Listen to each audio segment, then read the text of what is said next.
Baik, terima kasih.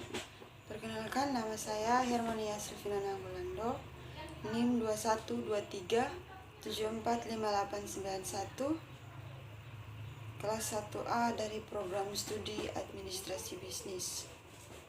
Pada kesempatan kali ini, saya akan menjelaskan materi mengenai siklus pelaporan keuangan dan penutupan pembukuan.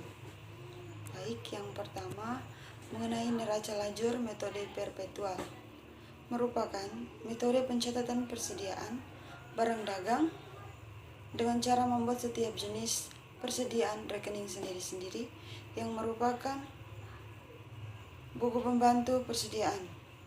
Rincian dalam buku pembantu biasa diawasi dari rekening kontrol persediaan barang dalam buku besar. Terus yang kedua mengenai neraca lajur metode FUSIP, yaitu sistem pencatatan persediaan barang dagangan yang mengharuskan adanya perhitungan barang yang masih ada pada masa tanggalnya penyusunan laporan keuangan. Dan perhitungan persediaan ini atau stock open name ini diperlukan untuk mengetahui berapa jumlah barang yang masih ada dan kemudian diperhitungkan sebagai harga pokok penjualan atau HPP.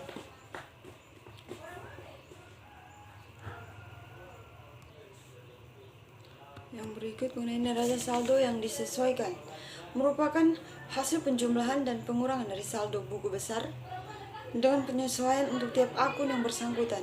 Neraca saldo yang disesuaikan merupakan saldo-saldo buku besar setelah disesuaikan dengan keadaan akhir tahun atau keadaan saat menyusun laporan keuangan suatu usaha pada neraca saldo yang telah disesuaikan dan nilai saldo-saldo dalam neraca saldo, yaitu akun-akun tambahan dalam neraca saldo perusahaan industri, yaitu pembelian bahan baku, persediaan bahan baku, persediaan barang dalam proses, persediaan barang jadi, biaya tenaga kerja langsung, dan biaya overhead pabrik. Kolom harga produksi memiliki akun-akun yang terdiri dari persediaan bahan baku, persediaan barang dalam proses, pembelian bahan baku, biaya tenaga kerja, dan biaya overhead pabrik. Dan untuk kolom laba rugi, merupakan laporan yang menyajikan informasi pengeluaran pendapatan serta laba atau rugi yang dihasilkan dari sebuah perusahaan selama periode tertentu.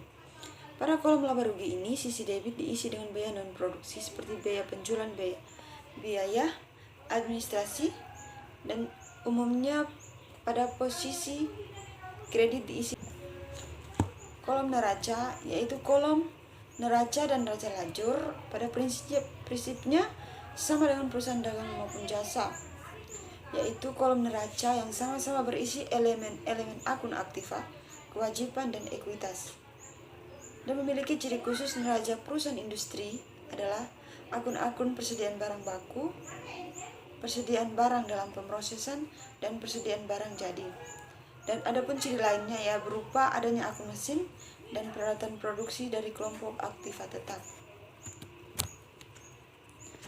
Dan untuk laporan keuangan, yaitu menggunakan kertas kerja berupa neraca lajur, maka besarnya laba rugi perusahaan selama satu periode dapat diketahui dalam kertas kerja. Untuk menghitung laba akun, pendapatan masih dihitung bersama-sama dengan akun persediaan barang jadi, yaitu kertas kerja berupa neraca lajur, maka besarnya laba rugi perusahaan selama satu periode dapat diketahui dalam kertas kerja. Untuk menghitung laba akun, pendapatan masih dihitung bersama-sama dengan akun persediaan barang jadi, yaitu pendapatan adalah akun nominal sementara persediaan merupakan akun real. Laporan laba rugi, yaitu laporan perusahaan industri sama dengan laporan perusahaan laba rugi pada perusahaan jasa, yaitu terdapat unsur penjualan harga pokok harga pokok penjualan, biaya usaha serta pendapatan dan beban lain. Harga pokok produksi menunjukkan total perolehan barang yang dihasilkan dalam pemrosesan produksi dalam satu periode, yaitu harga pokok produksi terbentuk dari pemakaian bahan baku, biaya tenaga kerja, dan biaya overhead. Dan untuk harga pokok penjualan, yaitu harga pokok penjualan menunjukkan perubahan nilai persediaan yang disiap dijual menjadi nilai barang yang laku terjual. komponennya, perhitungannya terdiri dari persediaan awal barang jadi yang tersedia pada awal tahun, datanya diperoleh dari neraca akhir tahun sebelumnya. Barang jadi yang ditransfer dari proses produksi selama tahun berjalan, data diperoleh dari tahun harga pokok produksi dalam laporan produksi tahun berjalan. Persediaan akhir barang jadi yang tersisa pada akhir periode. Neraca terdiri dari 3 komponen utama, yaitu aktiva, kewajiban, dan ekuitas. Aktiva terdiri dari aktiva lancar, aktiva tetap, dan aktiva lainnya. Dan untuk kewajiban terbagi atas kewajiban jangka pendek, kewajiban jangka panjang, dan kewajiban lainnya. Yang berikut penutupan pembukuan, yaitu penutupan pembukuan digunakan untuk menutup akun-akun nominal atau akun sementara sehingga saldonya tidak muncul lagi sebagai saldo awal pada periode berikutnya. Yang termasuk akun nominal dalam perusahaan industri ialah penjualan, pendapatan lain-lain, harga pokok penjualan, dan beban usaha. Dan untuk jurnal penutup, untuk mencatat persediaan akhir barang dalam proses dan bahan baku, jurnal ini akan memunculkan akun persediaan barang dalam proses dan akun persediaan akhir bahan baku dan menutup akun ikhtiar harga pokok produksi.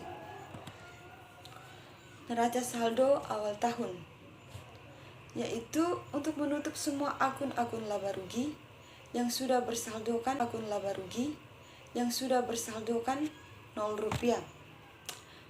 Saldo buku-buku besar neraca ini dipindahkan satu persatu sebagai saldo awal tahun.